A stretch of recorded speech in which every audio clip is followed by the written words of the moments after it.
Hello friends, இன்றைக்கி நம்ம பார்க்க போகிற recipe mushroom biryani. Mushroom biryani சுவையாக ஈஸியாக எப்படி செய்யலான்றதை பார்க்கலாம் வாங்க. புதினா, இஞ்சி, பூண்டு, பட்டை, லவங்கம், ஏலக்காய், முந்திரி இதெல்லாம் போட்டு அரைச்சிக்கலாம். ஒரு குக்கரில் எண்ணெய் ஊற்றிக்க அளவு எண்ணெய், ஒரு 2 ஸ்பூன் நெய்.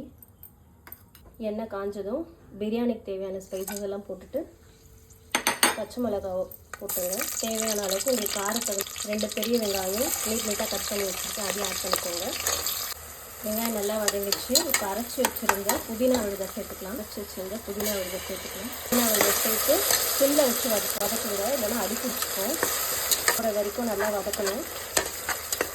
பச்சை வாசனை போயிடுச்சு. இப்போது 2 சின்ன சைஸ் தக்காளியை குட்டி குட்டியாக கட் பண்ணி வச்சுருக்கேன், அதை ஆட் பண்ணிக்கலாம். தக்காளி வதங்கிறதுக்கு தேவையான அளவு சால்ட் போட்டுக்கோங்க. ஸோ சீக்கிரம் வதங்கிடும். தக்காளி நல்லா வதங்கிடுச்சு. இப்போது ஒரு கைப்பிடி அளவு கொத்தமல்லி சேர்த்துக்கலாம். சேர்த்துட்டு தேவையான மசாலா, மஞ்சள்தூள், மிளகாய்த்தூள், தேவையான அளவு கரம் மசாலா, எல்லா மசாலாவும் போட்டு நல்லா வதக்கிடுங்க. அதுக்கப்புறம் கட் பண்ணி வச்ச மஷ்ரூம் ஆட் பண்ணிக்கலாம். நல்லா வதக்கி விட்டுக்கோங்க. ஒரு 2 நிமிஷம் இப்படியே மசாலா கொஞ்சம் இந்த மஷ்ரூமில் இறங்கட்டும்.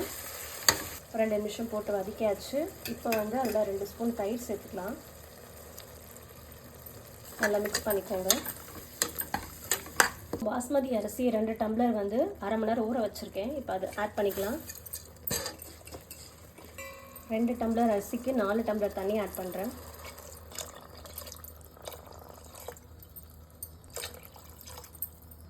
தேவையான உப்பு போட்டுக்கோங்க. ஆல்ரெடி தக்காளி வதங்க போட்டிருக்கோம், ஸோ பார்த்து போட்டுக்கோங்க. நல்லா கிளறி விட்டு மூடி போட்டு கொஞ்சம் நல்லா கொதிக்க விடுங்க. தண்ணி கொஞ்சம் ஒரு செமி கிரேவியாக வர அளவுக்கு மூடி வைங்க. இந்த ஸ்டேஜில் தம் போட்டுடலாம். தட்டை போட்டு மூடி நல்லா காற்று போகாத மாதிரி ஒரு தம் போட்டுலாம். ஒரு 20 மினிட்ஸ் 15 to 20 மினிட்ஸ் சிம்மில் வச்சு தம் போடுங்க. சுவையான மஷ்ரூம் பிரியாணி ரெடி. 15 மினிட்ஸ் ஆகிடுச்சு. இப்போ பாருங்கள் பிரியாணி எப்படி வெந்திருக்குன்னு பார்ப்போம். பாருங்கள் தம் போட்டாச்சு. ஸோ பிரியாணி நல்லா வெந்துருச்சு. So mushroom biryani ready. Recipe உங்களுக்கு பிடிச்சதுன்னா லைக் பண்ணுங்கள், ஷேர் பண்ணுங்கள், மறக்காமல் சப்ஸ்கிரைப் பண்ணுங்கள். தேங்க்யூ.